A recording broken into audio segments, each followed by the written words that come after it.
you did ya?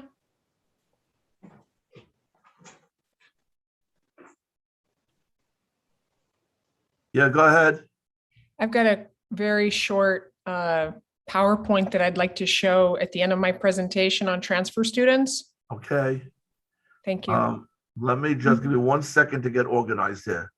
Okay, sure. I think, whatever needs to happen for me to be able to share my screen when the appropriate time comes. I know you guys got a lot on your plate I'm today.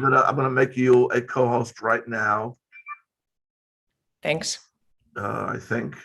I don't know, why can't I make you a co-host? Hold on.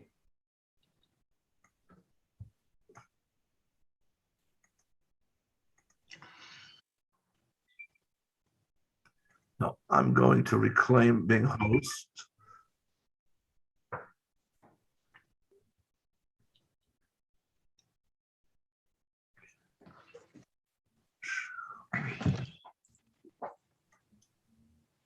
Okay, you are now a co-host. Michelle, you should be able to. Hey, thanks. Okay. To share at the right time. Thank you.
Hi, Tim.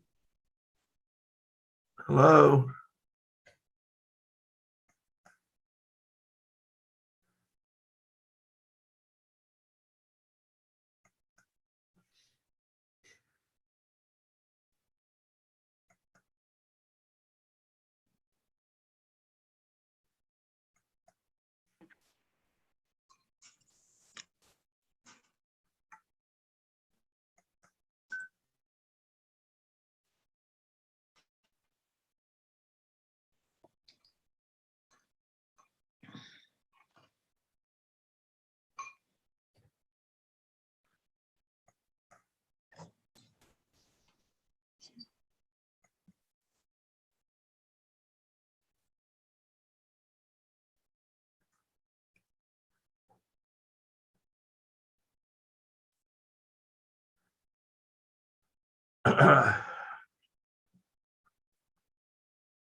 Michelle, did you have a chance to do the poll before I made you a co-host? No. Okay, so let me undo it and that's you better take the poll and then I'll do it again. Okay. Thanks.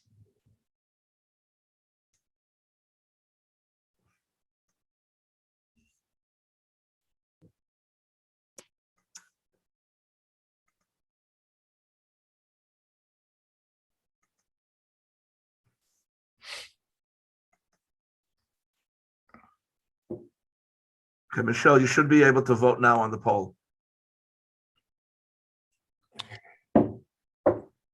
As soon as you do, I'll move you back. Just got it. Thank you. Okay.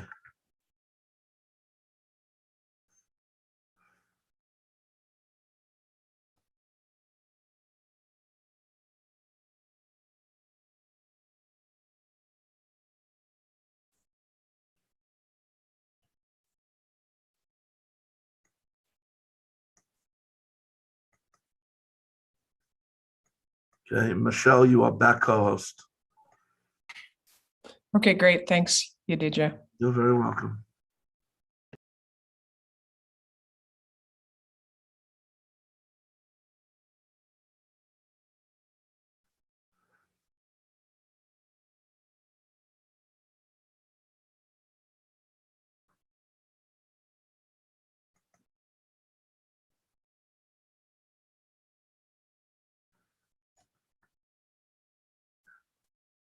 Martha, what is a quorum?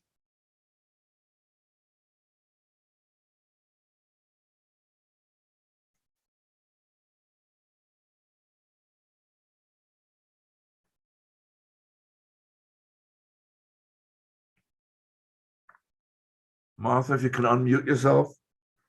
The quorum is 2/3, right, Yadidja? I'm sorry, what did you say? The quorum is 2/3, so it should be No, quorum is simple what majority. we did before, Okay, 50% plus one. 56. 56. 56, thank you. So we still do not have a quorum here yet. We just got to a quorum, but let's wait until 3:30 to give everyone a chance to come in.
You did you? Did Ellen tell you that some people don't have the Zoom link? What you mean they don't have the Zoom link? Well, I got the email with all the attachments, but I didn't get a second email with the Zoom link. And some other chairs were looking for it as well. So I don't know. They need, they That's need, because you have to register. I understand that. first- I know, you but I didn't. have to I- search for okay, okay. faculty council registration. Okay, hold on a Until second. it comes up. I did that. And I know I have to register, but I didn't get that email. So I'm just saying I didn't get it. Okay, it's on one of the, I am told that it is on one of the attachments that was sent. Take a look at one of the attachments. That's Hi, what everyone. was held on the, It came 11:10 on what, you should look for that email for on the 10th. So the number 1 attachment has the Zoom link instructions. thank you.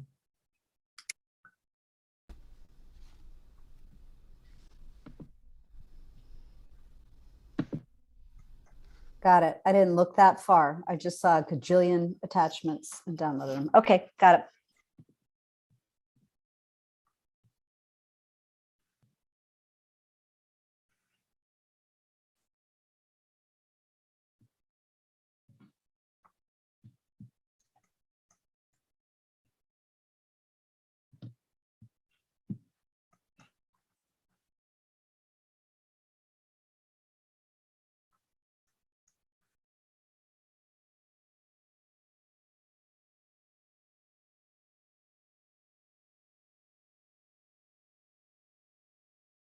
There are people here who did not take the poll.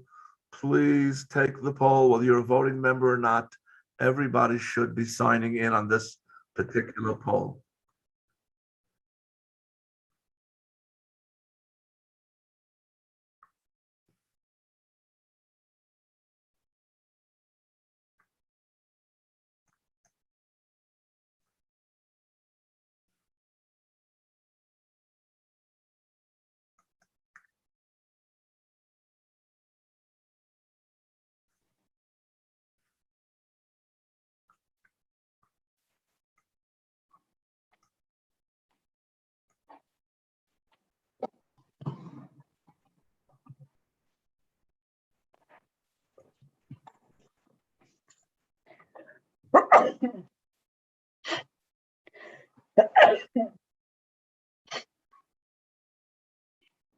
Bless you. Thank you. You did, I don't know if I signed in. Well, you could, it won't let you sign in twice. If you see the poll, you can try to sign in. I don't see the poll. I saw it and it disappeared before I clicked. It still should be there. 81 out of 88 people have checked it so far. I got it.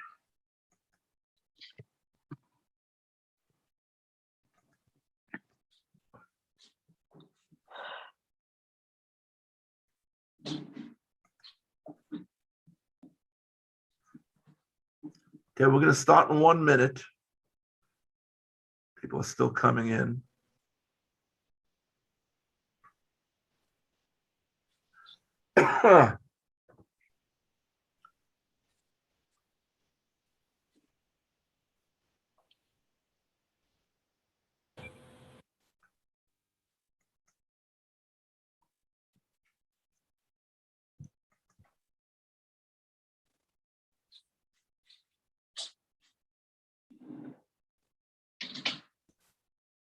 Okay, we're going to start the meeting now. I'd like to call to order the November 16, 2021 meeting of Faculty Council. We are operating under the guidelines, executive order of the governor, which allows us to meet remotely, provided that we are both recording and live streaming. As you can see, we are doing both by checking your upper left-hand corner of your screen. All voting will be taken by polls, and they are subject to being checked later on to make sure that no one who is not allowed to vote has voted. Only voting members should vote on all subsequent polls from this point on. I want to point out to you that both myself and Professor Nadell, who are both at this point co-hosts, cannot vote because Zoom doesn't let co-hosts vote, so that we will give you our votes necessary after each poll, and that will be recorded. Okay. For the first item on the agenda, roll call is being taken as we speak. First item on the agenda is the minutes of October 19th, 2021. I want to point out that I am not checking the chat. Chat is not part of the official record, so anything that goes in the chat doesn't count, and we do not see it. Did you? I'm yes. sorry. Who can Catherine Fry contact? She's still having a difficult time getting into the faculty council meeting. She has the link. I now. believe on I'll take that. care of it. I'll take care of it. Thank you. All right. Excellent. Well, she has all the link. I think, I think she needs an IT person. Although Frederick, it's nice of you to So offer, there but I should think be a it's, link on the instruction, that same attachment, there should be a contact person. okay, I'll tell her. Where were we? 98 of 103 people. Okay, that's good. Also, did Marianne did it? I'm sorry, what? Marianne was having trouble too. Well, I have no way of helping her. The only thing to do is to contact. She's here. Okay. She's here.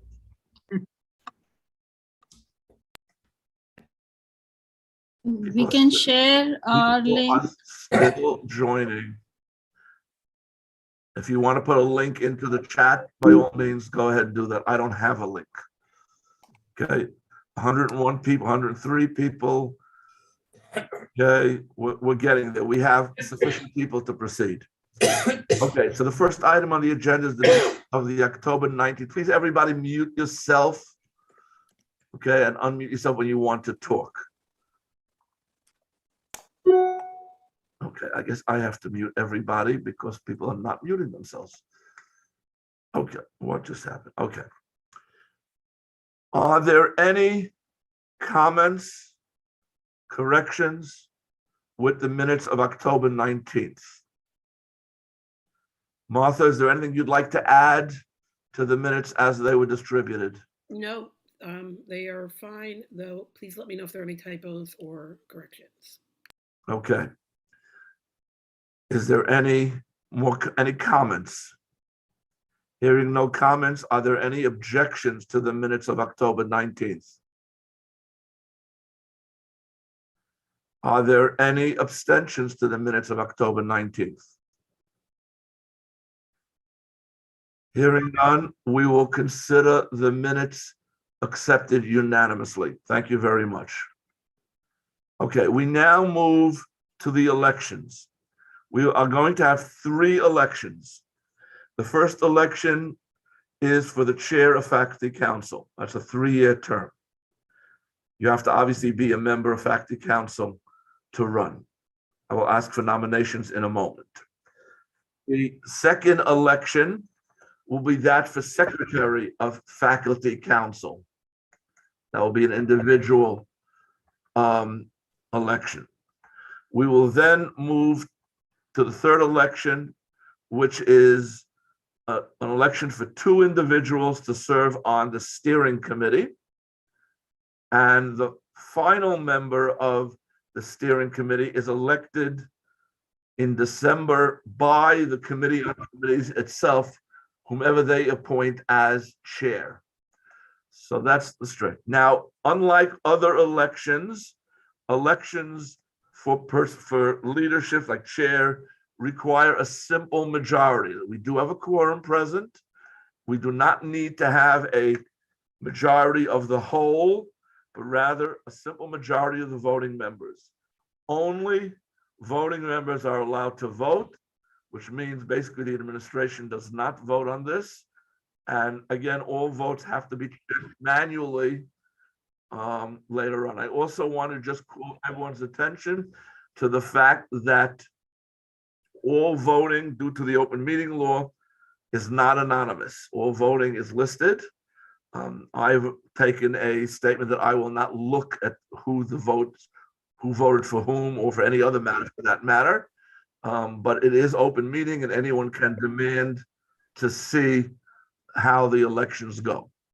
So what we're gonna do is I'm gonna ask for nominations, and then you have to give me a moment to create the poll. So nominations for Chair of Faculty Council. Ellen, I nominate Yadidja Langsom. Thank He served us well, and I hope he continues. thank you. Are there any other nominations? Someone wants a live transcript. Let me enable this. Okay, so you will have a live transcript of this discussion on the bottom. That always turns me on. That's like, I feel like I'm a TV person. Are there any other nominations? I have my hand raised. I'm sorry, Patricia, go ahead. I nominate Tim Shortell. Okay, Professor Shortell has been nominated. Are there any other nominations?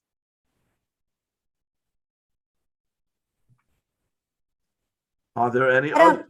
I don't have a nomination, but I still need an ITS person. I if don't we- have one. Jennifer, I do not have one. Okay, there's nothing Okay. in the directions. Okay, I'll just I let them do know. not have one. Okay. Okay, our secretary is in Miami.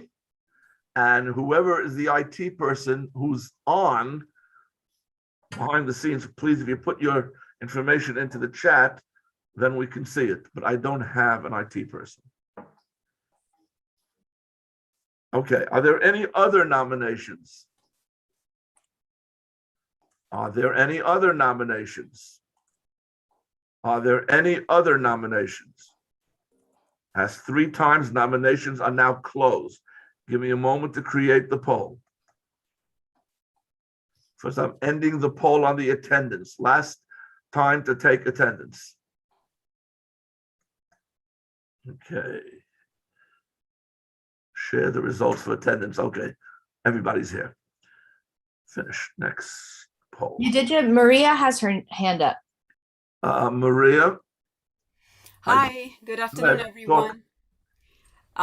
I'd like to hear a brief statement from each of the nominees. I think that's not all of us know them. I do, but not everyone else on faculty council does. So if you both would say something, maybe a minute, 2 minutes. Well, that's not been our practice in the past, ever. I will certainly allow Professor Shortell to speak. And I will simply say that I run on my record in the past, but I'm not going to offer more of a statement. Everyone who knows me knows me. Professor Shortell, if you'd like to take an opportunity, by all means. Yeah, sure. I'll be brief. I think it's important that we think about this election in terms of our faculty governance. And I don't think of it as personal. I think our faculty governance has been largely very effective, but I think we have not done enough to build a sustainable model. We're relying too much, I think, on a few people, and I think we need to broaden our base, get more people involved in faculty governance for it to be sustainable. So that's kind of the platform that I'm running on. Okay, thank you very much. So I'm going to, in a moment, figure out how to do this. Save this. Okay.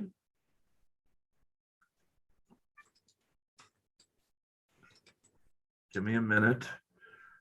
Okay. I'm ending this poll. Okay, polls. There we go. Okay, you'll notice that there are 3 choices. They're in alphabetical order. Me, Professor Shortell, and abstained. I'm launching the poll now.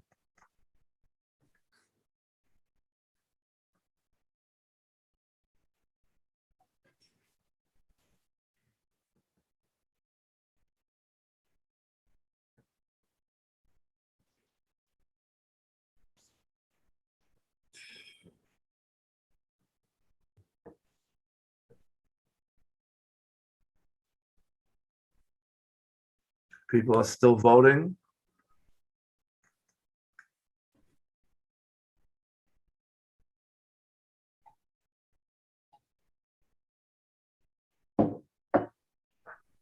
Any additional voting? I'm going to end the poll.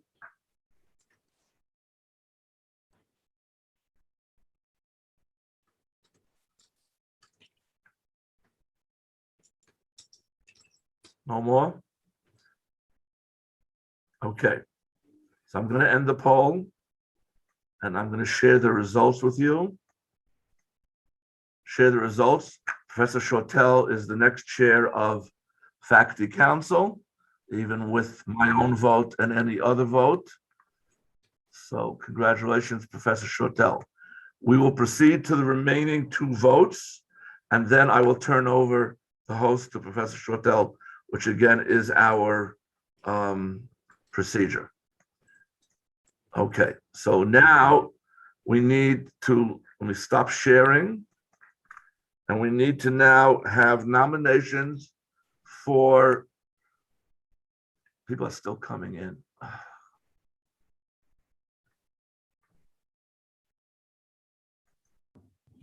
Okay, nominations now for Secretary of Faculty Council. Nominations are open. May I nominate someone? You certainly may. Sorry, I didn't put my hand up. I apologize. I would like to nominate for Secretary Martha Nadell, or Nadel, as I say. Okay. Are there any other nominations for Secretary?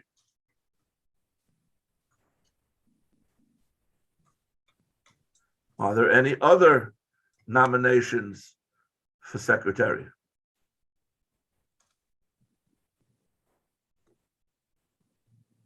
Are there any other nominations for Secretary?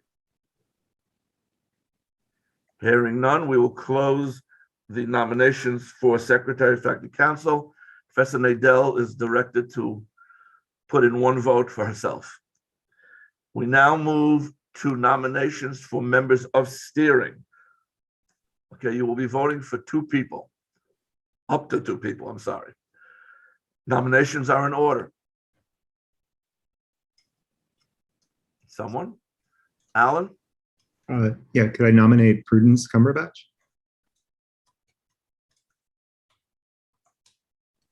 Okay, any other nominations?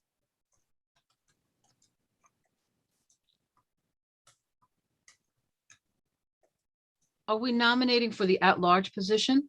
For 2 at-large seats, yes. Could I nominate Yadidja Langton? I decline, thank you. Okay. Yeah, did you? There's a few hands up, including mine, but I don't remember who was first. Go ahead, Marie. I'm going across my screen. Go ahead. Thank you. I'd like to nominate Namalunda Florence, if she accepts. Namalunda, do you accept? Yes. Okay. Continuing, I'm moving along what I see across the top. Jennifer? No, you're muted. I know, I should have taken my hand down. I was going to nominate you, but you already declined. Okay, thank you. Professor Shortell? I'd like to nominate Jocelyn Wills in history. I haven't asked her though, so I hope she's here and will accept. Jocelyn? I decline. Okay. Thank you, Tim. Jocelyn declines, okay. Any other nominations? Are there any other nominations? We have 2 nominations for 2 seats. Maria still has her hand up. Maria? No, she doesn't. She just didn't lower it. Anyone else? Going once, going twice, going 3 times. We will direct the secretary to cast a single vote for both Prudence and Namalunda. Welcome to the council. At this point, I am going to turn over a host to, let's see, I didn't share the results of the first election? You did. I did, so why is it still here on my screen? Okay. Okay. I wasn't able to vote because I was kicked out and I couldn't get in until now. Well, there's nothing I can do about that at this point. I'm sorry. Well, you know, this is very frustrating. Your vote would not make a difference, but you could vote if you want to. But, you know, I shouldn't be struggling so much to get into a meeting. I don't know. I've let you in every time you tried. Believe me, I'm not trying to kick you out, keep you out. Let me find Professor Shortell and turn over host to him. You got to be here somewhere on the list. Tim, say something. You'll move up to the top. Yeah, I'm here. There you are. I found you. Okay. Good. Yeah, my internet is a little bit unstable. I think in the past, that, you know, I didn't realize, I wasn't expecting to take over the meeting right away. If you want to continue chairing this particular meeting, I think that would be really appropriate. want to, because the past practices are you get to take over the meeting. Okay, whatever is the usual practice. That is the practice. Okay. So I'm making you the host. And I am no longer a host. Okay, Tim, you're the thing. Martha can put up whatever, since she is a co-host, she's prepared to put up anything you might want to share. You need to close the poll. I did not close the poll. It's still on my screen. Hold on a minute.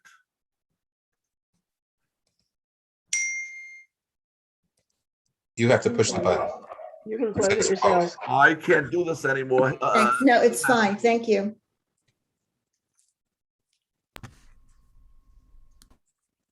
Okay, I think we are on to, let me announce the election in December for 2 positions on the Committee on Committees.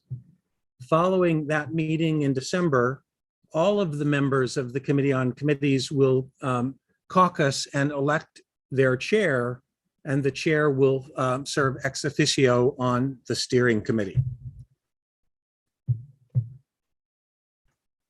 And I believe we are now, I'm sorry, we have a motion on teaching modality. I don't have a copy of that handy.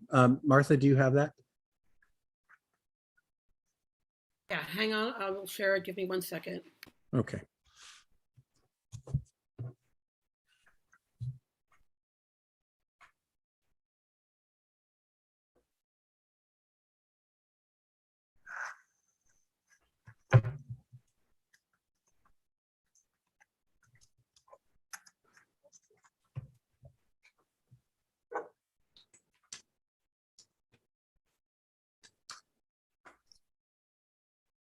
Good. I won't read it aloud. You can read, but you can see the action item in the resolved there. The Faculty Council of Brooklyn College reminds the administration that policy about instructional mode is the responsibility of the faculty, and decisions about instructional mode of individual courses must be made by the executive officer of the department or program, not by deans, vice presidents, the provost, or the president.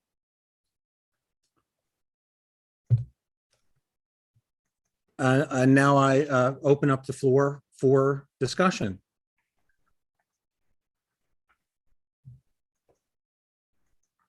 Ellie. Tim, congratulations, by the way. Thank you for this work, and I support this, but I'm concerned that one thing that the chairs brought up has not been addressed at all, and that is some mechanism to make sure of the quality of faculty. And I would just refer it back to steering, that at least in the future, we have some other statement about ensuring that faculty are up to the task of teaching online.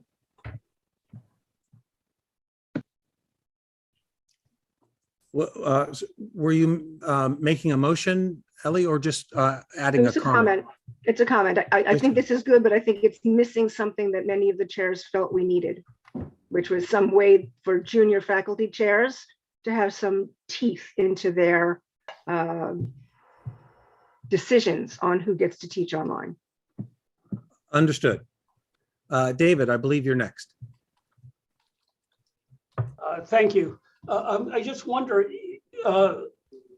is the modality the chair's decision, or is it an individual faculty member's decision?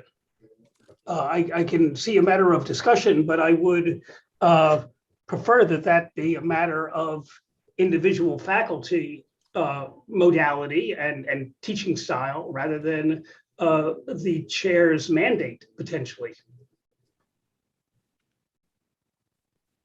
Yeah, I would hope that would always be the result of a discussion, but your point is taken.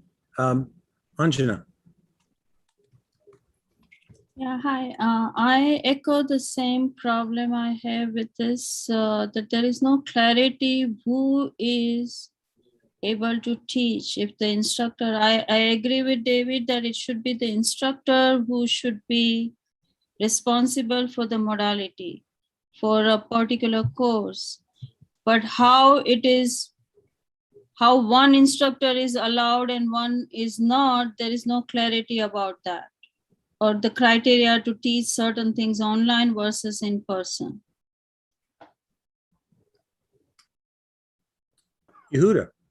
Yes, I would like to basically agree with Ellie. I think that the decision to teach whether a particular course should be taught online or in person it's one of the few things. Setting up a schedule is one of the few things that's delegated to the chair by bylaws. And part of that should be determining modality. I think individual faculty should not make that decision. Dan. Yehuda said exactly what I was going to say. Very good. James.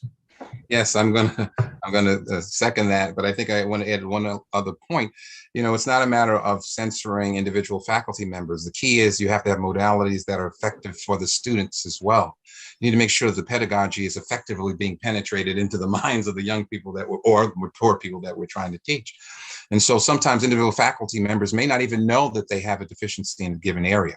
So we have to make sure that the modalities for online pedagogy are stringent, effective, but also can make sure the faculty member can grow in the process as well. So yes, you have a dialogue, and this is what we do in business management. Yes, we have a dialogue with the individual faculty members, but we can never leave it up to the individual faculty member alone.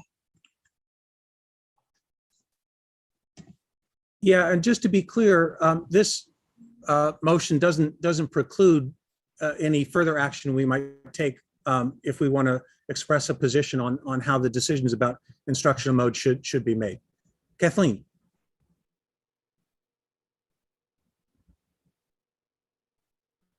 Kathleen, you need to unmute. This elements of this discussion hang on each other. I mean, certainly individual faculty can't make decisions if we as chairs can't make the decisions about the mode. Point one. Point two is that there are often other considerations like accreditation, plans for department programs becoming more online in order to attract more graduate students and so on, which are really outside of the decision of the individual faculty member.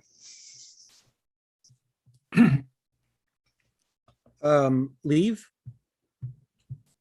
So I wanted to echo some of the things we've already heard, but emphasize that this decision needs to rest in departments, and that ideally that would be a collaborative decision of the department and the faculty and their chair together. But at the end of the day, the chair is the representative of the department who is contractually obligated to handle scheduling. And I think what I'm hearing in all of these comments is a strong feeling that this scheduling issue must remain with the faculty, and that modality is a particularly key issue.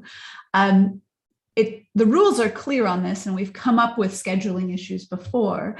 And so it ends up being that scheduling is done and then approval is withheld, or other tools are used by the administration to withhold the ability for the chair to implement their scheduling power. And so what I'm most concerned with is that the administration work to empower chairs and thus faculty in their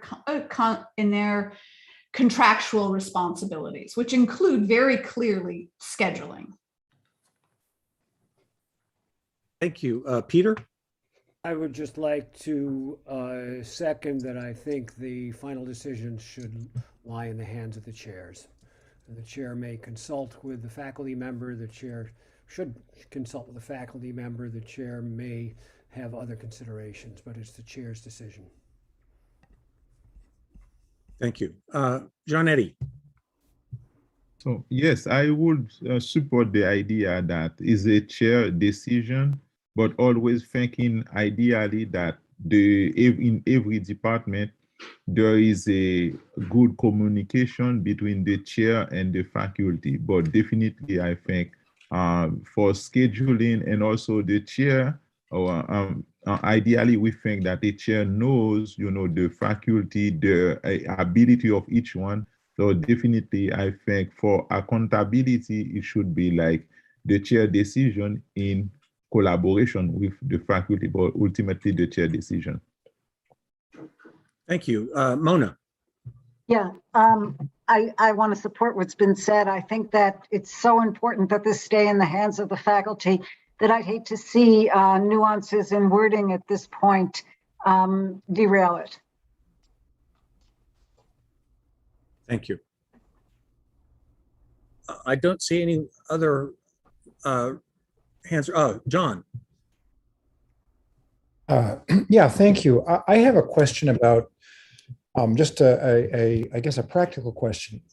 Let's assume, although it hasn't happened yet, that this motion passes. What's the Aaron, I am at faculty council now, and before I was at the. Ellen, do you mind muting yourself? After I'm done. Okay. Okay. What? Thanks. Yeah. So just as a practical matter, suppose that this motion passes. Should we assume as chairs and directors that it has teeth?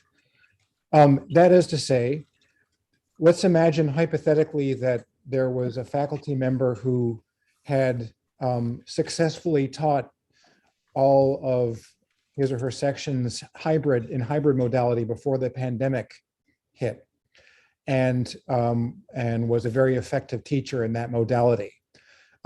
According to the current guidance / dictum under which we've been operating for planning our spring 22 schedules, every full-time faculty member is required to teach at least one class fully in person, not hybrid and not online. So if this motion passes as a chair or director, would a person feel then licensed to schedule all of a full-time faculty member, all of a particular full-time faculty member's courses as hybrid or online, not in person, contra the guidance / dictum that we've been operating under? Yeah, John, that's an excellent question. I would hope that if the motion passes, the administration would acknowledge that such decisions are the responsibility of the faculty and to be made in departments. But I think we can't guarantee that. But we would have to try to get the administration to respect our decision in that regard. And I don't know if Michelle or Anne wants to speak to this particular issue, but I think we do hope that the administration would respond should this resolution pass. Maria, I believe you're next. Thank you, Tim. So I just would like to make a comment that I don't think anybody has made, which is, okay, things are in the hands of faculty or in the hands of department. We are in a college.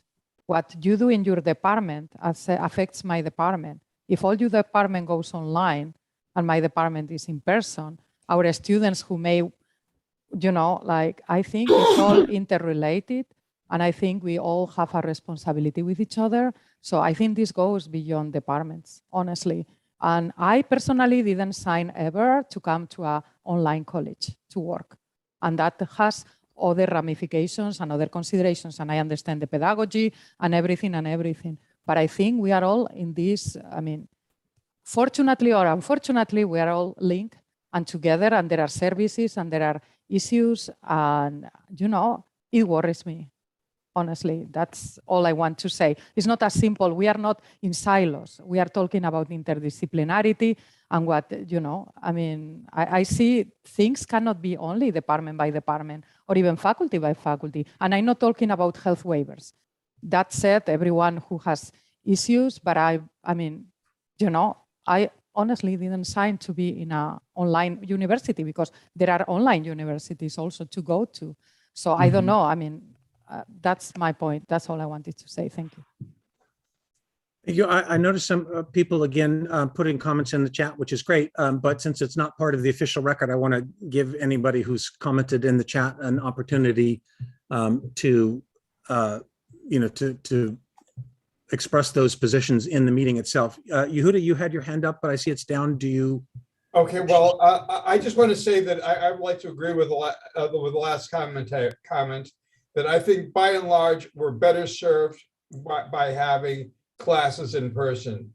And our students take courses from across departments. And there's I agree that we have a shared responsibility to offer a product that students need.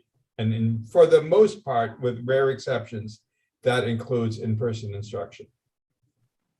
Yeah, so again, just to be clear, the resolution doesn't suggest that we need to do classes in one mode or another, but rather that decision needs to be made by department. So wherever, and again, that can be a discussion that we can have further if we feel like we need to do to coordinate those decisions so that they're not made department by department. That seems like a perfectly good idea.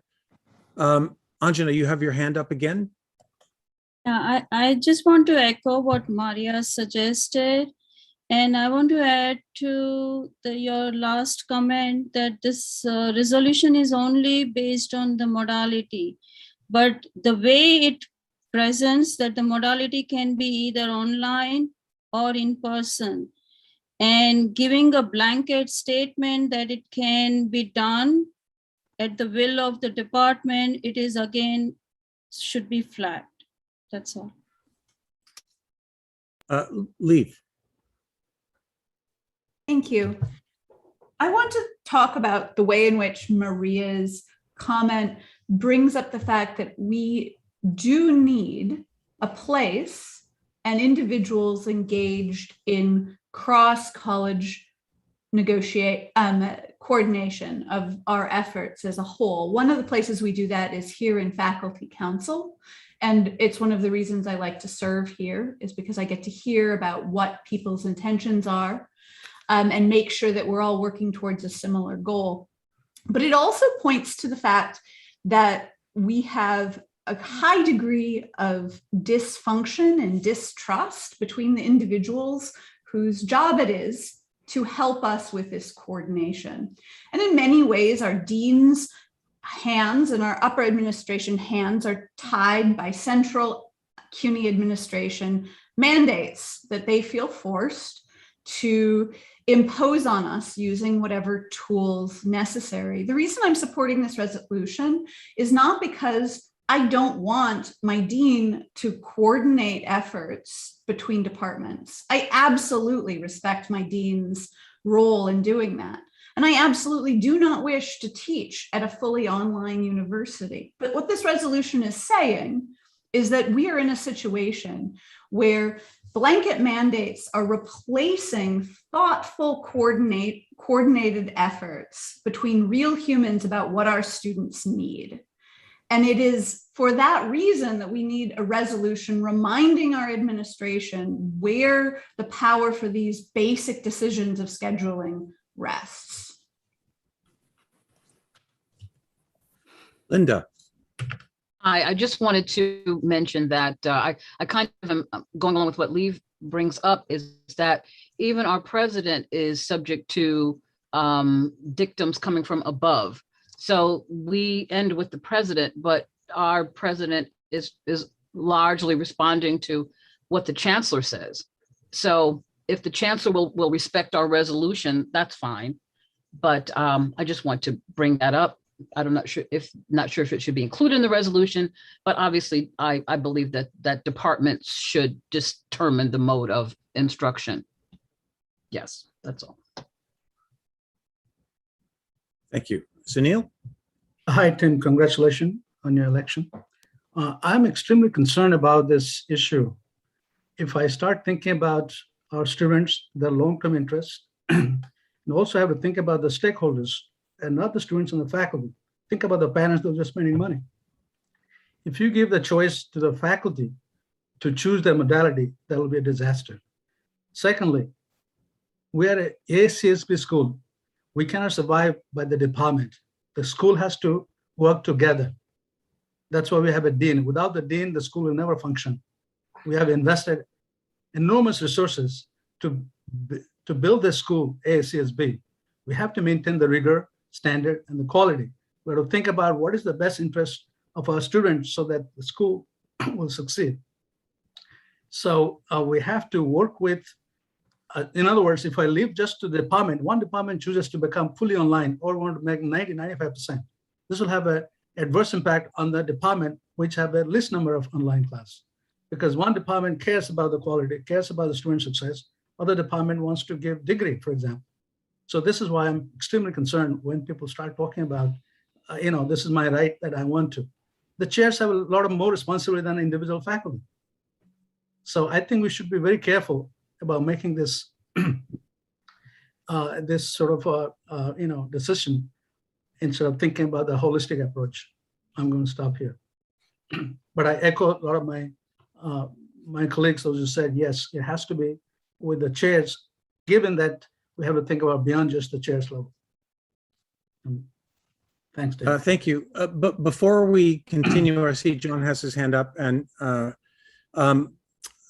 have a message from Martha. I believe our governance indicates that the election for chair takes effect after the meeting, the current meeting.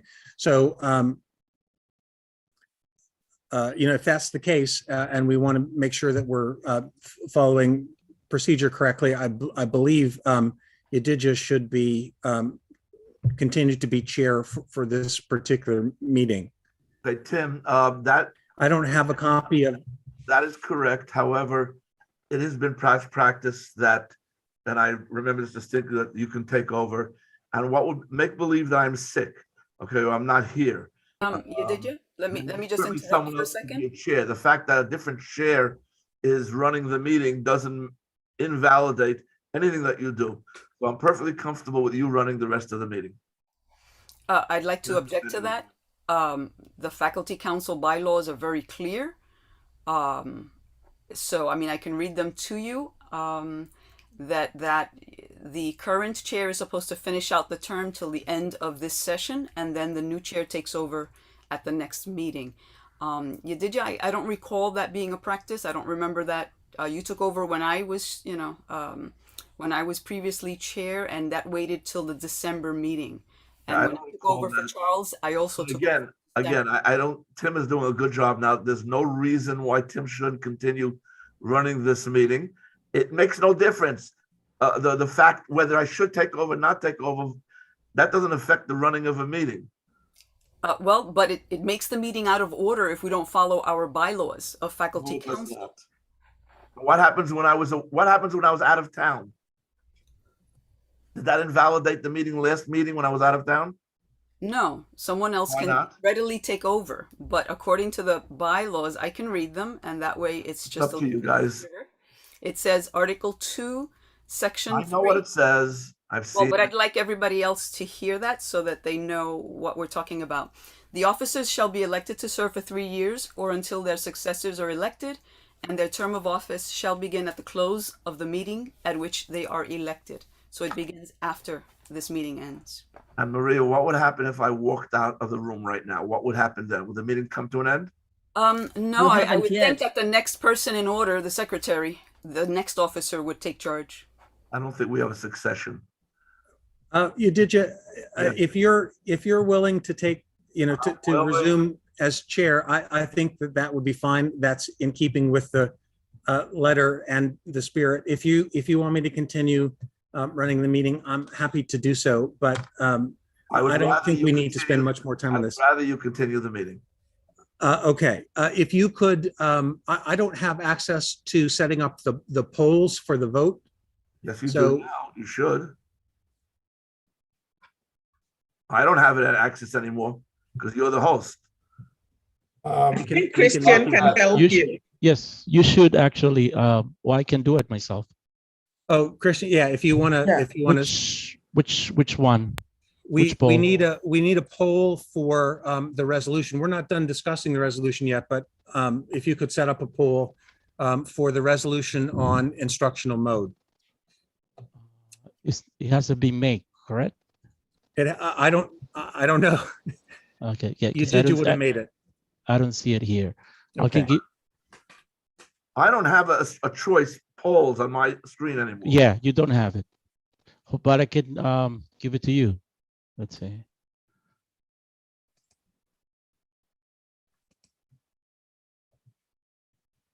Okay, you should have, you're now co-host again. Correct. We'll have you Okay, I'll make as the backup.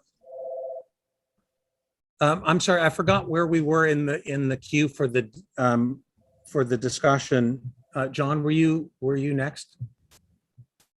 I'm not sure if I was next. There are a couple of people with their hands up, but I can go. I think I might be confused by the discussion that preceded the most recent part about the faculty council bylaws. And forgive me if I'm misinterpreting any comments that people made either in speaking or in the chat, but I don't think anyone has suggested departments or the college going fully online. And that's not what the resolution is about. So we're not voting on anything like that. And as far as I know, there's no department that wishes to go online, and there's no one here who wants the college to go online. So that's, unless I misunderstood, that seems like just a false, that's just a straw man. You know, the issue that is on the table is who has the power to set the schedules, including teaching modalities, the faculty or the administration. And there's not even a question about that. This isn't a vote on whether that's the case. This motion has the word remind. It's already a fact that it's the faculty that determines that. And so the motion is, I frankly am not even sure why we would have a motion that reminds anyone of something that's just patently, you know, what the college's procedures and practices are. But anyway, it has nothing to do with departments or the college going fully online. I think everyone agrees that, you know, that we're not going to go online, right? I mean, maybe there are faculty who want to go. I didn't know that. I don't know of any chair or department that wants to go fully online. When I raised my hypothetical question earlier, I certainly have no intention of having the linguistics program go fully online.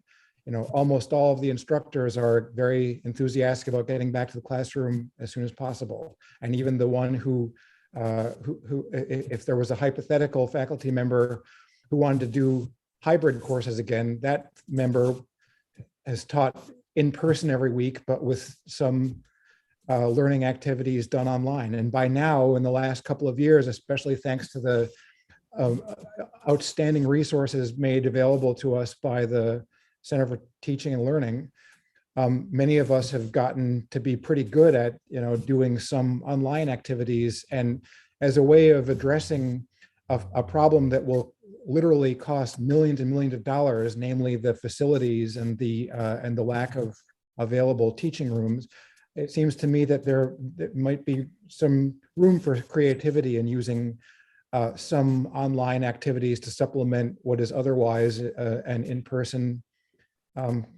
college. All right, so I'll shut up. John, I think your reading of the resolution is correct. It is about who ought to be making the decision. Funke, I believe you're next. Yes, thank you. I think the issue is about governance, like somebody said in the chat, and who makes the decision about how we curriculum and how we deliver, courses. But I really am concerned because a lot of people are saying that faculty should not have a choice over how they teach their courses. I think we have to, I also did not sign on to be treated like I'm in kindergarten.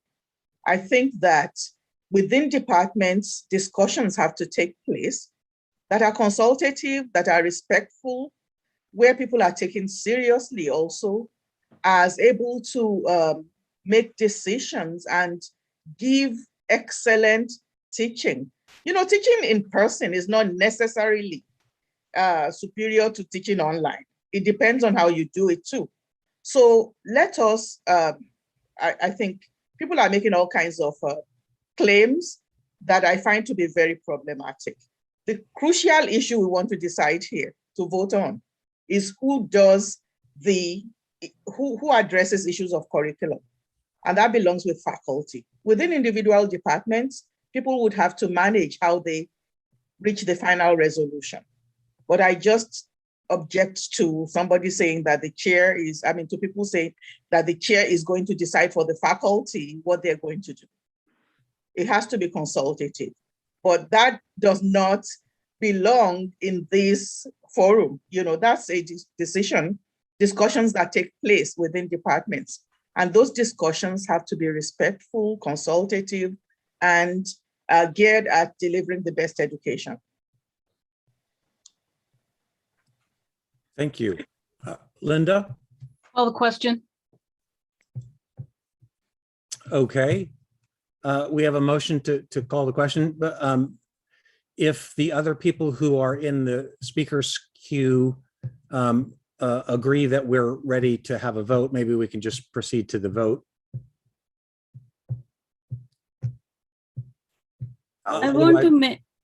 I'm sorry, Anjana, since we do have a motion to call the question, we have to, if people want to make more comments, we need to have a vote on the motion to call the question. 2/3 vote. Okay. Yeah. Christian, can you set up a poll on to vote on calling the question? I have another poll active. I don't know if you can do that right now. Yeah, you do. I can.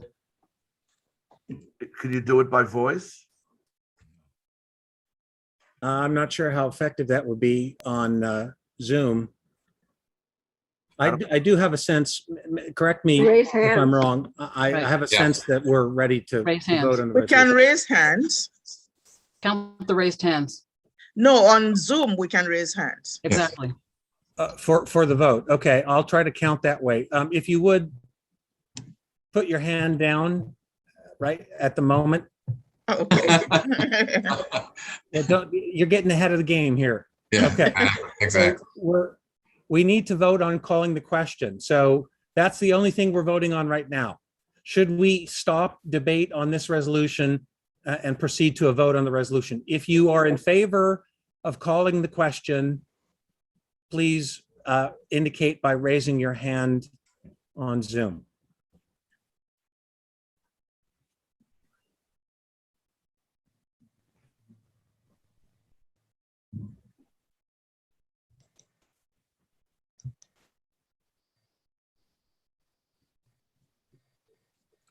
Okay, we've I believe passed the 2/3 mark of council membership. So I'm going to take that as an affirmative vote. We've called the question.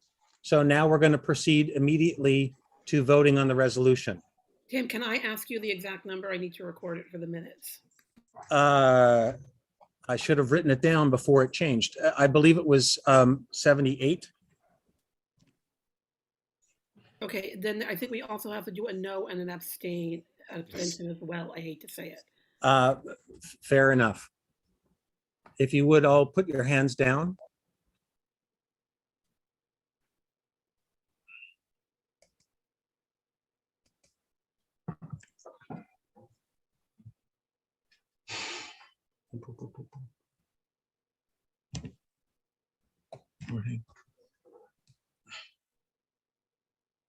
Are there any no votes? Raise your hand. The hands were down. That's okay. I got it. Are there any abstentions? Okay, there are none. So we are ready to vote on the resolution itself. Up, you should, people already voted. Oh, all right. I don't see the poll.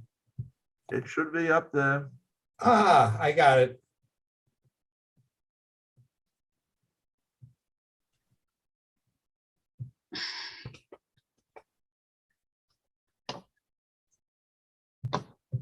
I don't have the poll on my screen. Click on poll.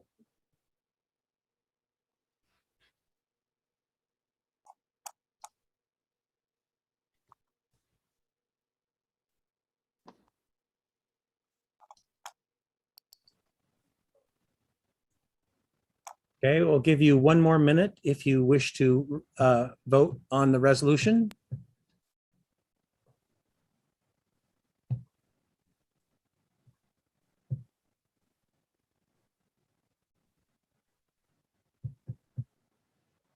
I'm not seeing any more votes come in, so I think we're going to go ahead and end the poll. Ready to end? And See the results. share the results. Okay. Martha, do you have that?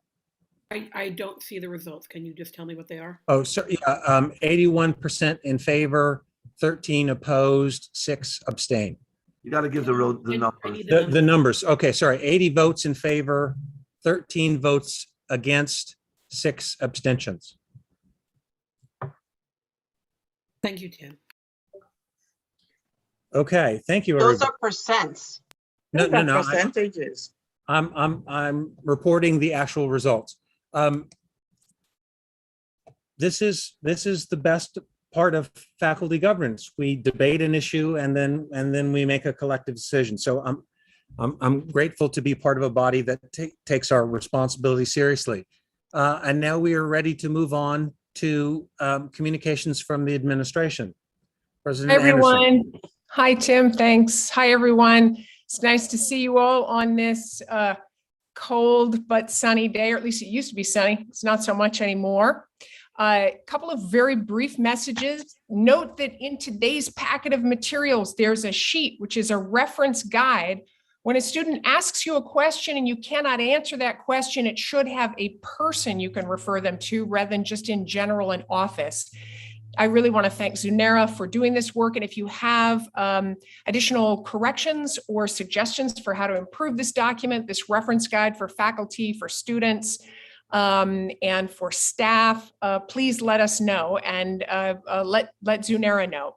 Next, Faculty Council Steering asked me to address whether CUNY will mandate vaccination boosters. Not to my knowledge, boosters are not currently universally even recommended by the CDC. So I imagine it may be some time before that kind of crosses CUNY Central's radar. Next, Faculty Council Steering asked me to address the question, why are we going so abruptly back to in-person classes in the spring? Why not do it gradually? My reply is that we are going back gradually, much more slowly, actually, than others.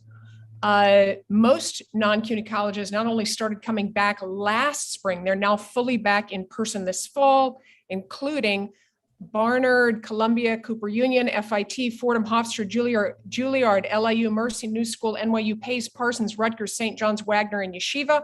We are, as has been pointed out in the last discussion, a mostly campus-based operation, a campus-based college. And I think we should return to mostly being campus-based in the spring.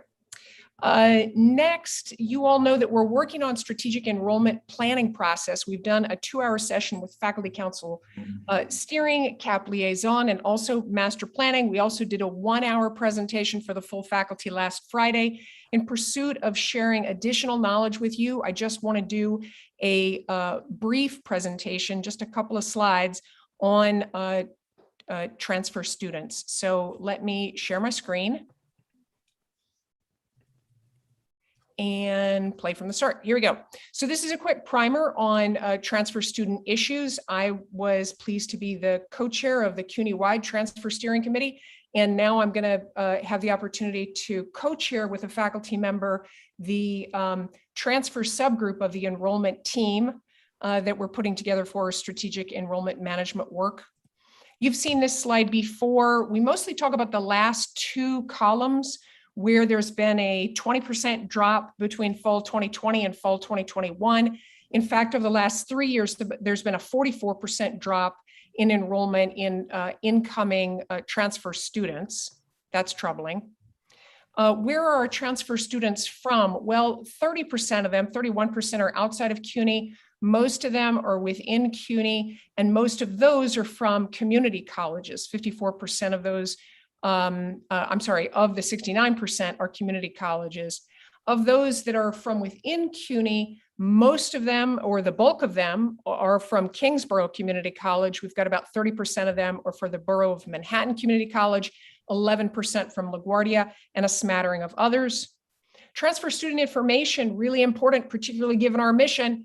The demographics for transfer students are that they are more diverse. They're about 17%, at least this year, or 2020, not this year, 17% more Black students among the transfer student, the entering transfer student body, and 2% more Hispanic students. That's the language of how Cuny catalogs these demographics. They also come from lower socioeconomic status. The Pew Center for Research indicates that there's a higher percentage of students who are in or near poverty attending two-year colleges. Yet, interestingly, the graduation rates, at least for four-year graduation rates for transfer students and six-year graduation rates for first-time, full-time students, that is, transfer students spend 2 years at a community college and then 4 years here.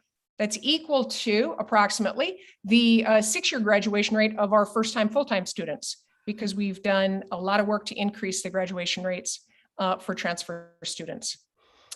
Transfer credits and the tuition assistance program, not all community college credits transfer to Brooklyn College as similar credits toward graduation. Programs sometimes are different as between the community college and the senior college, and courses may not be sufficiently matched to grant full credit for those courses.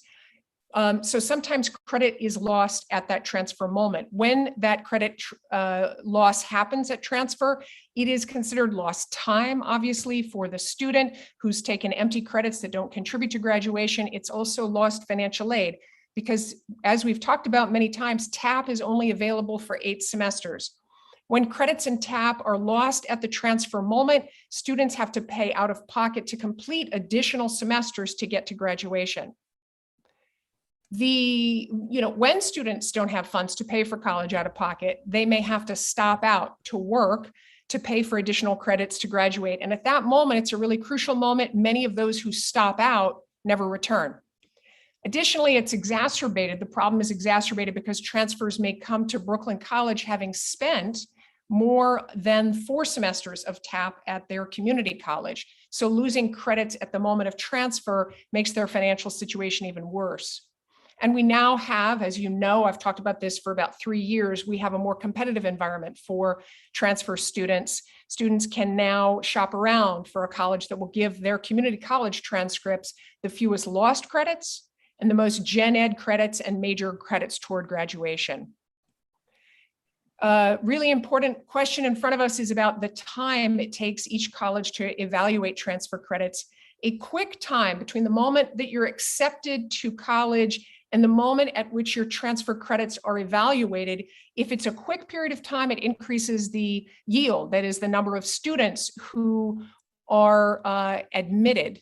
Let's see, I've got a poll in front of me. Do you guys have a poll in front of you? Okay, I just got rid of the poll. The initial evaluation for credit transfer, or for credits at the moment of transfer, is based on prior faculty decisions, and any courses that are not previously evaluated or sent to the departments for evaluation. We've made a ton of progress lately, and I want to thank you. First, we have a new electronic transfer credit evaluation system that has sped up the processing of transfer credits. Second, we now evaluate the courses that are in process so that students can actually tell what they will get if they complete their courses that they're in right now. Third, we've just had huge cooperation by faculty that has sped processing. So it used to take us months to evaluate transfer credits. It now takes us 20 days on average. Thank you. This is huge progress for the college. We may have more to go though. More progress to go. A number of CUNY colleges don't take 20 days, they take 14 or less days to evaluate transfer credit. And the SEM Works, which is the consultant that we've hired to give us some help on our overall strategic enrollment management plan, recommends that we take just 48 hours to evaluate transfer to gain a competitive advantage. Is that even possible? We need to answer that question. There are also a number of other questions. This is my last slide. Just some of the questions we need to answer. Can we quicken transfer evaluation to enhance our yield? Does Brooklyn College grant fewer gen ed credits and major credits at the moment of transfer as compared with other senior colleges across CUNY? What happens in different majors, the largest majors, the smaller majors? What happens in terms of granting major credit or not? Can departments themselves, that is you, the faculty, the leadership of the faculty, review the accuracy about how credits transfer within the majors in your department? Well, there's a new program that may help. It's called TREX, Transfer Explorer. It provides information about how any course at CUNY will transfer to any other CUNY college. In what fashion those credits will transfer. So that is an enormous resource for us. We're going to explore how best to use it. And how can we make Brooklyn College more welcoming to transfer students? What other questions do you have that you would like to share with us so that we can try to answer them in this process? Thanks, everyone. Anything else, Michelle, or are you ready for questions? Yes, thanks. I was just undoing the PowerPoint. I am ready for questions. Excellent. John? Thank you, Michelle, for that informative and succinct presentation. 2 quick points. First of all, the issue about the TAP constraint. Yeah. It seems to me very unfortunate that needs to play a role into our decision making or into students' decision making, and we ought to maybe keep always in mind that that's a lobbying issue, because this is something that's that could be changed by the state and should be changed. And it's creating problems for the colleges. It's maybe putting pressure on us to, maybe imagine that our programs are more in alignment than they might be with community colleges. And, and that's something that needs to be addressed probably at the state level. The second thing is on time to do transfer evaluation. So you said, well, 48 hours would be optimal based on your recommendations from the consultant. And you asked, is that possible? And it seems to me, maybe it should be possible. One thing that I guess I could turn the question back on you and find out, is there a way that the administration could see to supporting the myriad tasks that chairs and directors already have to do if we're going to speed up transfer evaluation, which is, I imagine we all are in agreement that would be a good idea. So such as, a better and more equitable reassigned time and other ways of supporting departments, that needs to be part of the question about, is it possible to do this for our transfer students? Thank you. Great questions, John. The first about TAP being a lobbying issue. It is. Every year I lobby for an extension of the TAP awards, for more time for TAP, for larger TAP. There's a TAP gap to close the TAP gap, particularly as tuition has increased over time. In any case, you're absolutely right. We should not relent on this issue, and we should continue to lobby on TAP. Second is, I think you're right. We're going to have to figure out how to better support the tasks of transfer evaluation. I think both at the departmental level and at the resource, the transfer office that Monica Rivera runs so beautifully. Understaffed, we need to better support that office as well. So I agree with both. Jean-Eddy. Yes, thank you so much, Michelle. So I really appreciate all the effort that your administration has been doing in order to improve and facilitate and make easier the process for our transfer student. That is very needed, because I recall once I spoke to a student, a Haitian American, and she was about to complete her degree in psychology. But at the end, she had to transfer, abandon Brooklyn College, to leave Brooklyn College and go to John Jay, because she wanted to do forensic psychology. But at the end of the day, she didn't have the proper information that Brooklyn College does not offer forensic psychology. So that is very good to have to see those developments. However, as someone who actually has a more international background, I do think that to improve the quality of education at Brooklyn College, we need both. We need both transfer student and also first year student.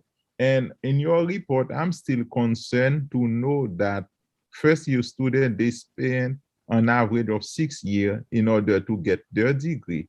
And I think we are not meeting the international standard, because the international standard, although I'm not the great expert in education, but I know the international standard to get a BA, a baccalaureate or undergrad degree, is 4 years.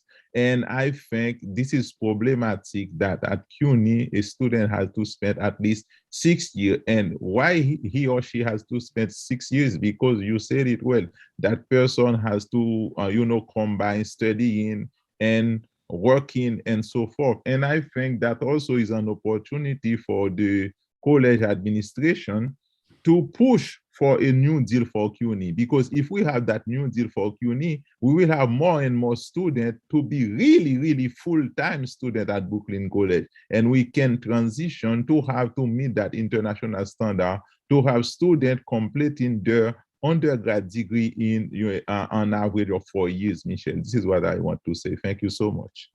Thank you, Jean-Eddy. I think both your points are well taken. The only reason I referred to I agree with it, 4 years is the standard.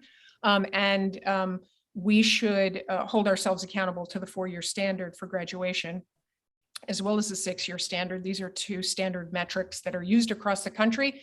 Ideally, it's 2 years, it's 4 years. It's just that for transfer students, they don't measure 2-year graduation once you transfer. The only thing they measure is 4 years. So in order to compare apples to apples, I did 4-year for transfers and 6-year for first year full-time. But I completely agree with you. We should be aiming for 4 years. I agree with that. Also on the new deal for Cuny, just wanted to report that I had a fabulous meeting with Senator Andrew Gennardis the other day on campus. Really excited to talk to him. He's very excited about the Cuny budget ask, which includes a number of elements of the new deal for Cuny. And we talked about it extensively and ways that we can support one another in the work here at Brooklyn College. Yehuda? Yes, I'd just like to make a couple quick points. When we talk about, I do a lot of transfer student evaluations, and it's fairly routine. Where it becomes problematic is when I'm dealing with a couple of different types, mostly international students, because they'll be coming from a place where they have a 1-year-long 6-credit course, which really should be transferred as 2 courses, or they'll be coming with 10 1.5 credit courses. And we really need to look at the transcript and try to see if we can package them to transfer as individual courses. Looking course by course does not help us. Yeah, I think that international student transfer credit analysis is the hardest part of this job. Was talking to a faculty member the other day who was trying to evaluate some courses from Turkmenistan or something. Really hard to try to figure out what that would look like and try to find equivalencies. I will say that that's not the bulk of our problem. International students are an increasingly small number here. The big bulk of our problem is bread and butter courses right here at Cuny community colleges transferring to Brooklyn. So we've got some work to do, but I appreciate that it gets a lot more complex at the international level. Carolina? Great to hear about your meeting with Andrew. He's a champion. So just to echo what John said, like anything can be done with resources. So 48 hours is definitely a possibility if we had more advisors, more reassigned time in departments, more staffing for that office. So I think we're gonna have to make some tough choices about how we're allocating funds in the coming year and where we're gonna get, you know, the biggest bang for our buck, right? In terms of these types of things. But if we, you know, I said it in the meeting, in the strategic enrollment meeting, with unlimited funds, a lot of these issues would not be issues. And yet here we are. So it's more important than ever to kind of push for the kind of budget that we need at CUNY. Couldn't agree more, Carolina. Funke? I just want to echo what people have said about if we have resources, anything is possible. So who's going to do this work of producing a 48-hour result from for transfer students? Also, I think the statistics you're giving as in terms of the 6-year trend in graduation is national in the US, from what I understand. It has to be improved on. The reason why we're having the problems, I think Jean Eddie spoke about it. Many students have to combine work with school, and it does, you know, create challenges for them to be able to finish on time. And then there's all kinds of precarity that stand in the way. So, I mean, if we want our students to graduate on time, I think also I'm a bit concerned about the push for them to take a huge number of credits in order to speed through, because I don't think that's a good solution. I see students struggling all the time, and some of them actually do drop out when they can't meet those conditions. So what are we going to do in the meantime before the TAP gap gets filled? You know, I think simultaneously with advocacy and lobbying, something has to be done to help students to fill this gap so that they can actually learn while they are trying to get through and graduate on time, you know. Yeah, I completely agree. Not only do we need to continue to lobby to close the TAP gap, and that has to continue to be an absolute priority on an annual basis. I've raised millions here at Brooklyn to offer what are called completion grants. And this is specifically for those who have run out of financial aid, because this is an acute problem and we can't rely exclusively, as you've said, some students can't take the full credit load. Many simply have to work and have to feed their families and take care of family members. So we're trying to supplement with additional resources on the tail end as students head toward graduation and have run out of tuition assistance. On the front end, we're trying to use our scholarship dollars more strategically as well. Thanks for your question, Funke. Anjana?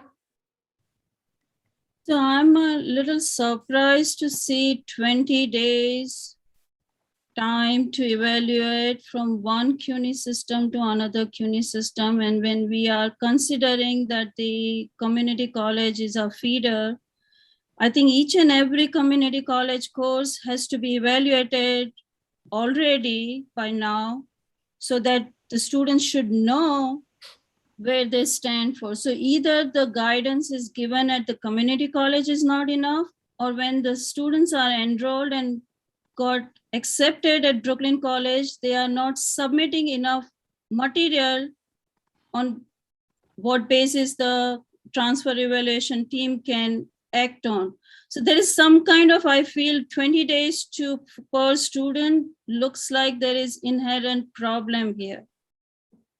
And unless we resolve that, not just adding on the resources is not going to help us. That's my view.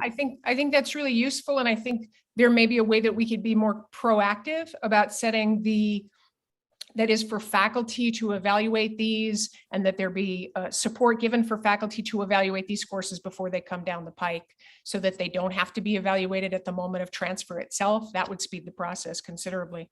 Leave. Thank you. I wanted to talk not about resources, but about the individual transfer students and how we retain them and treat them as individuals. Obviously, we need to speed up our processes and our bureaucracy and reduce that inherent frustration and uncertainty. And we all would like more resources, but we know from the work of our colleagues like Alan and Jean and Joseph Henton in the Mellon Transfer Research Program that high impact experiences with full-time faculty members lead to highly personalized advising systems. We can't give every student a Mellon Transfer Research student experience, but we can get more faculty involved in gateway courses and make more robust our point of entry and ensuring that our students meet our faculty and our faculty see our students and know them for where they are. They're a first-year transfer student. They're a first-year student. We as faculty have a great deal of skills and research and knowledge on how to navigate the collegiate experience. And it's something we do every day in our classrooms. And so there are ways that many campuses have done by having robust intake programs that involve the faculty in meaningful ways that they up their retention and the success of their student body. It's an issue I've been passionate about in a variety of forms in my career, as have many in this room. And I just would really love some renewed energy and opportunities to brainstorm how to have closer faculty-student relationships right around these tension points of entry, retention, transfer students. And for this, I'm inspired by the Mellon Transfer Research Program. Yeah, so am I, Leave. And I've used it as a model on a number of requests for substantial funding in order to expand that specifically for transfer students, because you're absolutely right, the kind of intensive research-based collaboration that can exist there and is nurtured by the Mellon Transfer Program is just irreplaceable. And so we're trying to replicate it. We can't replace it, but we can try to expand it. And so it provides a really inspirational source of opportunity that we're trying to encourage our donors to fund.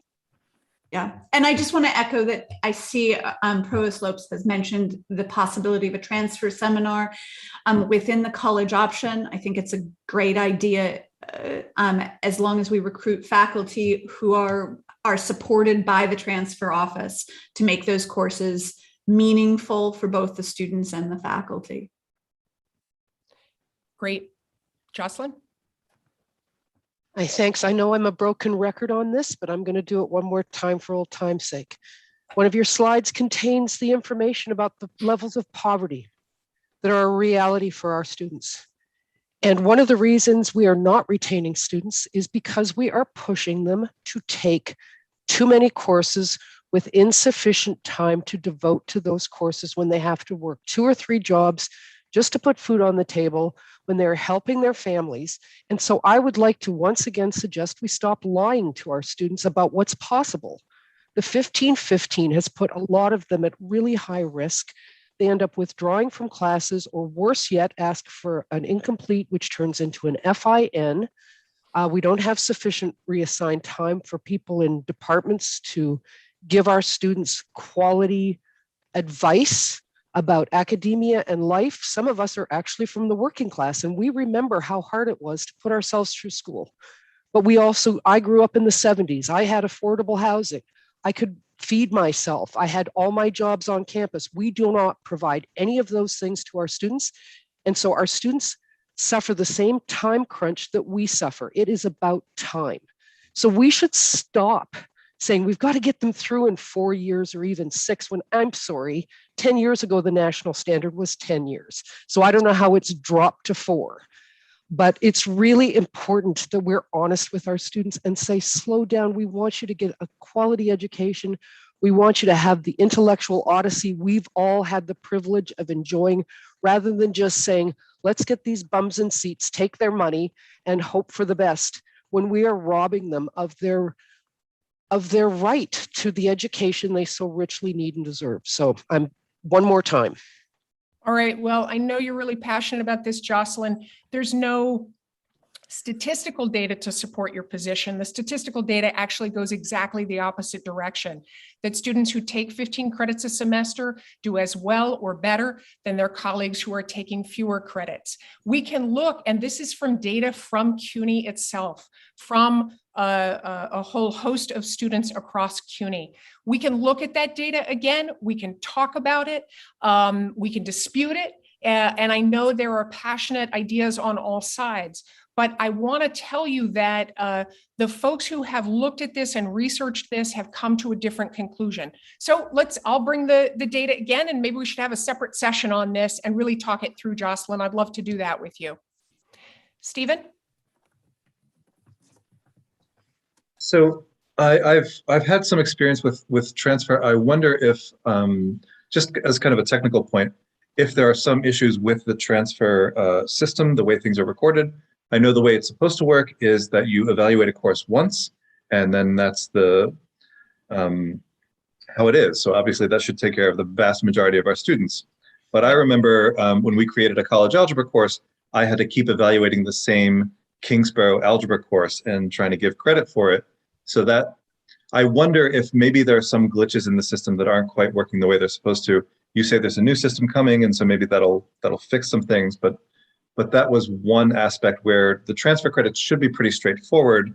But for example, an old evaluation that said this is not worth anything may be overriding the new evaluation that we try to fix. So I wonder if maybe some of those things could be ironed out just by examining the systems. Yep, that's what we're trying to do. And I hope that focused effort on it, on these technical challenges and possibly coding challenges can help smooth out a lot of this. Thanks, Stephen. I know I've taken a lot of time. Thanks for your questions. Appreciate it, everyone. Tim? Thank you, President Anderson.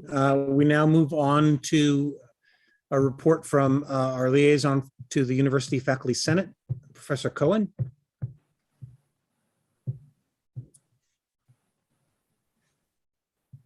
Doug, are you here? Thank you.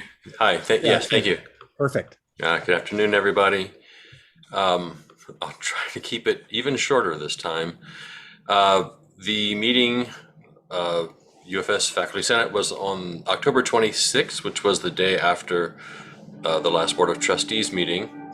There were two guests, University Provost Daniel Lemons and former interim chancellor, I believe, Vida Rabinovitz. University Provost Lemons thanked the faculty for their endurance and everything that was happening during COVID and advancing online learning initiatives. He said that the COVID rates were very low and student vaccination rate CUNY-wide at that time was 92%. And he said that in the spring, all students will be vaccinated. And at the Board of Trustees meeting the day before, they approved $400 million in spending, including 1,000 new faculty lines. One of the first questions had to do with CUNY's mandate that in the spring, the modality will be 70% in person and 30% online or hybrid. Ned Benton shared a poll of John Jay students that they just had taken, and 24% of the students wanted in-person traditional courses, 15% hybrid, and the rest, 29% wanted synchronously fully online, and 32% asynchronous fully online. And Benton asked if 52% of the students are saying that they want fully online courses, how are they, and may not enroll if they don't have the courses available. How is CUNY going to meet that 70% in person? Lemons responded that students don't always know what's best for them, and that for a lower level student, in-person contact is essential, and then gave an example of how there has been a significant drop in some rigorous gateway academic courses where the fully online pass rate is very low compared to when the class is given in person. A little later, a faculty member expressed concern that students, well, just with the comment that students don't know what's best for them, and stressed that it's concerning that student situations were not taken into consideration or in the immediate planning after COVID. The response was largely that enrollment is a concern and that they're looking at enrollment at long-term demographic trends. There was a governance question, who has the final authority on course modalities? And Lemons responded that no one has final authority. In his view, it starts with the instructor of the section, then goes to the department chair, and then up through the college administration.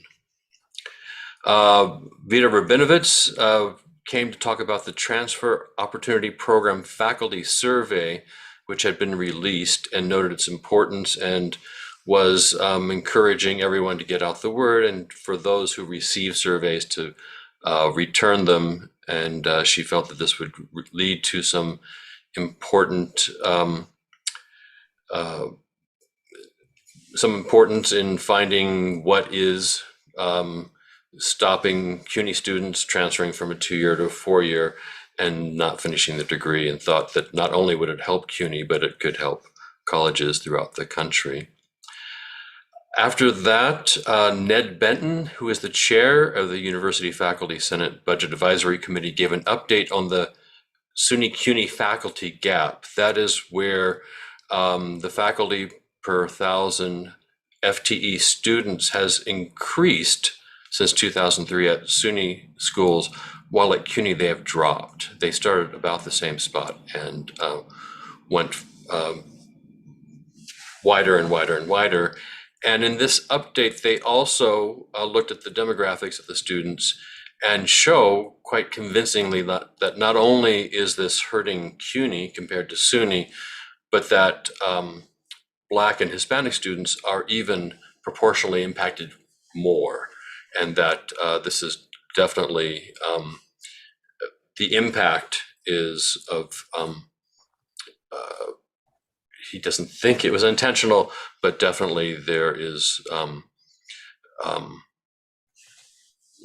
racial issue there that is serious and concerning. I was going to share that survey link and go through that, but I will put that link in the chat if I can find the right link. I think it's worth reviewing. And also,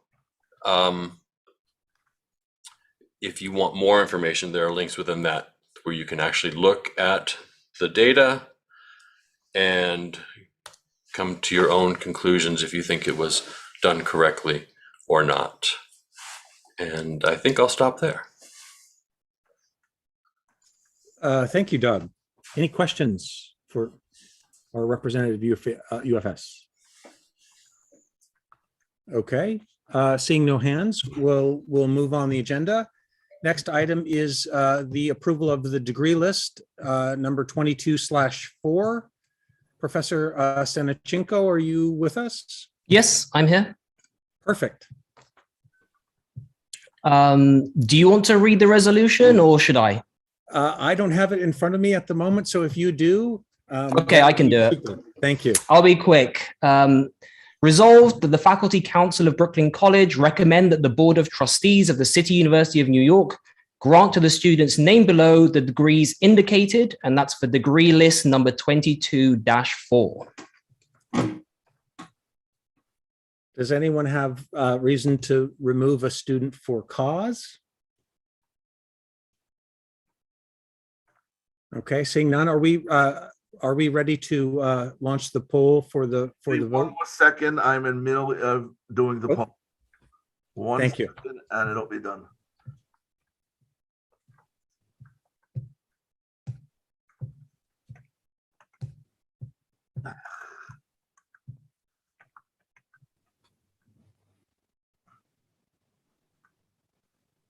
Okay.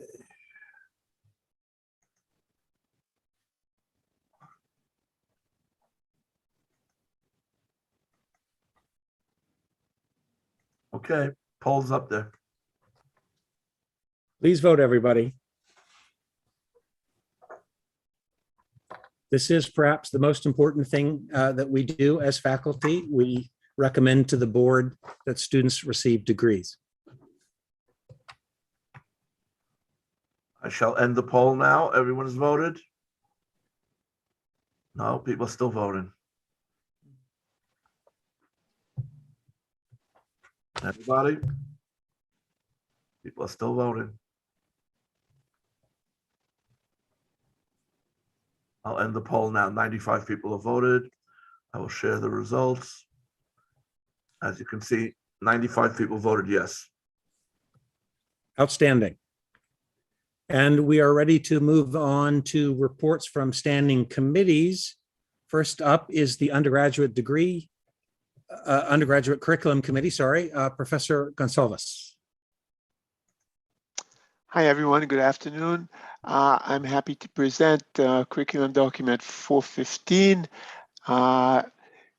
There is one item that has been withdrawn.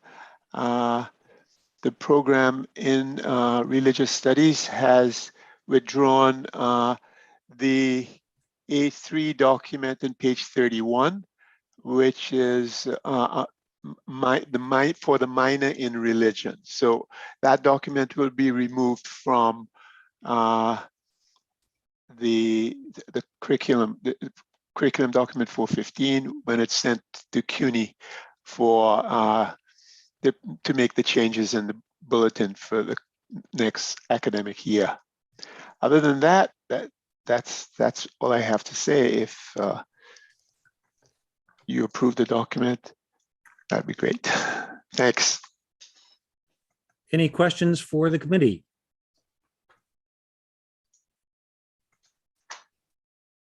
Seeing none, I think we're, sorry, Jennifer. Sorry, just wanted to check with Ken if he's in the room. I'd sent some input back for the class that political science is proposing. I just want to make sure that he received that input and that those changes have been made or have been included, because I'm not seeing it in the document itself. Okay. I'm going to certainly conveying that information to the department, but it's not reflected in the readings here. Oh. Okay. Is that a specific new course? It's a new course. It's the question of including a reading. Oh, or including some lectures from either a reading or including lectures from someone on climate science, a lecture or so. I think in terms of how the course gets assembled and taught can be decided later if you have no objections to the substance of the course in the curriculum document bulletin description itself. Yeah. I believe the department would, political science would be open to discussion about the content. Sure, that's fine. Okay. I just hadn't heard back, so I didn't know what was decided. Thank you. Tim? Thanks. Tim? Yehuda. I'm concerned because I was looking at the special topics courses and I see that finances, we wrote them all together. In fact, I wrote the original one. Finances special topics course is there. And my course in economics, which was the model for the one in finance, is not there. I'm going to direct your question to Rennie, who's the chair of the committee. Yes.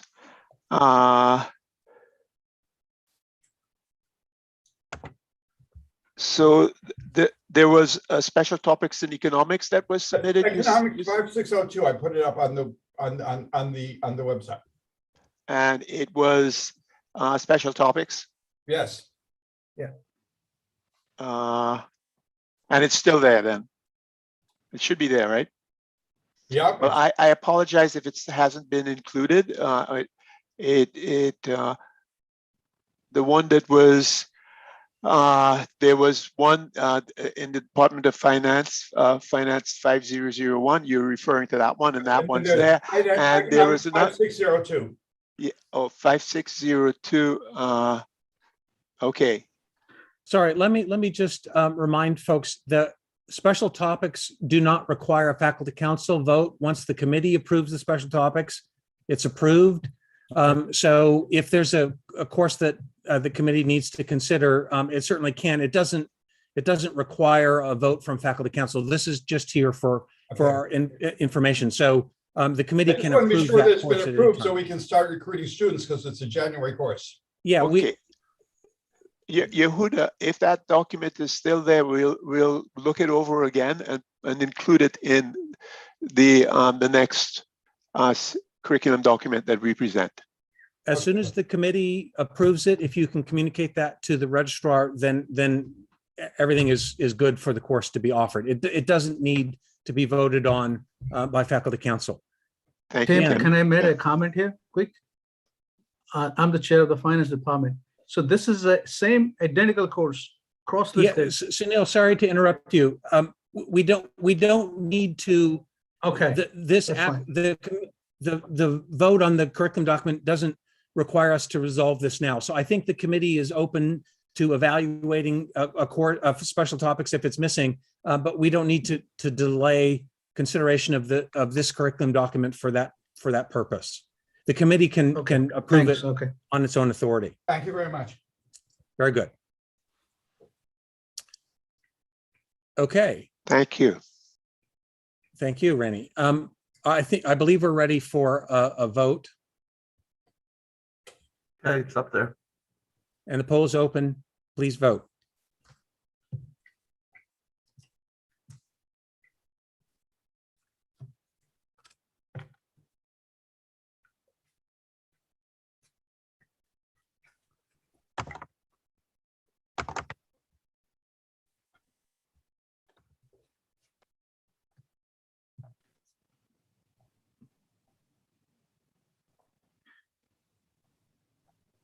People are still voting.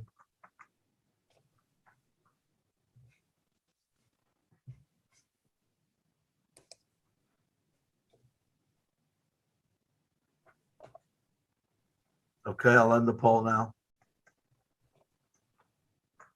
You can share the results. Very good. 88 votes in favor, 1 against, and 3 abstentions. So the curriculum document is passed. Thank you. Next, we turn to the Committee on Graduate Curriculum and Degree Requirements. Professor Rodman. Thanks, Tim. The document speaks for itself. It's clean and ready to go. Any questions for the committee? Lauren. Hi there. History just has 2 really quick comments, our fault entirely on the document. There's an A5 for history 7515. I'll put the info in the chat. We forgot to cross out something in the, I'm sorry, for that one, we forgot to add Latin America in addition to the Caribbean. So the course says topics of the history and historiography of the Caribbean Basin. Pearls so kindly pointed out that if the course is called Latin America and the Caribbean, that we should include both of those things in the course description. So we would love, if possible, to add Latin America to make it parallel to the title. And then the second thing is that we apologize for our A5 for history 7770.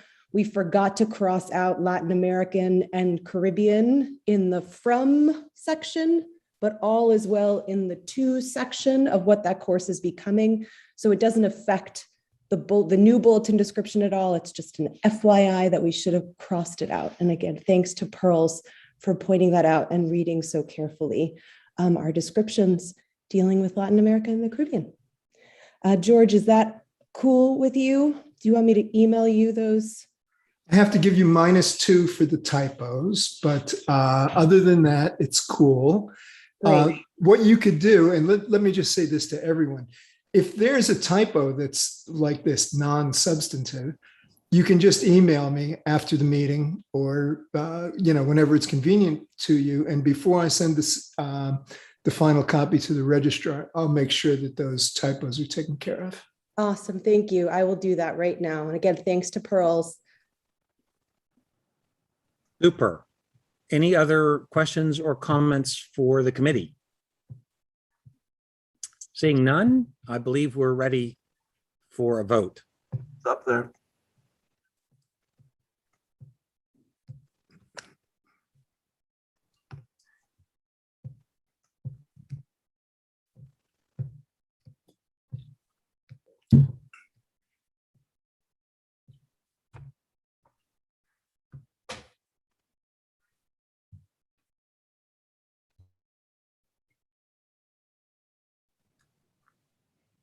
Okay, I assume everyone's voted already.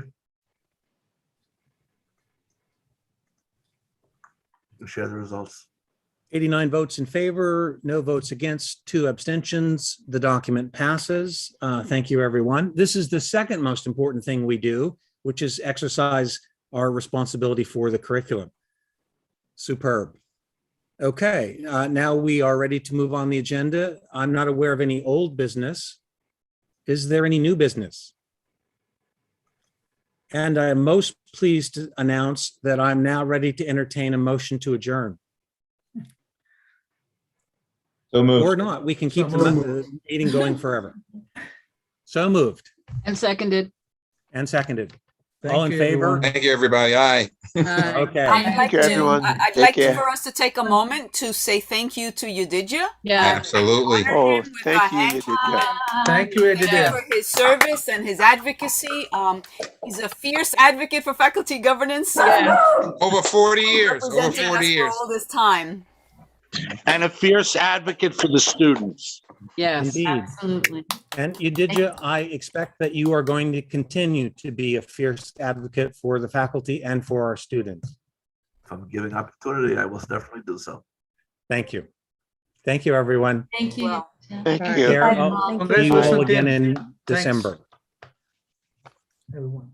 Thanks, everyone. Bye. Bye-bye.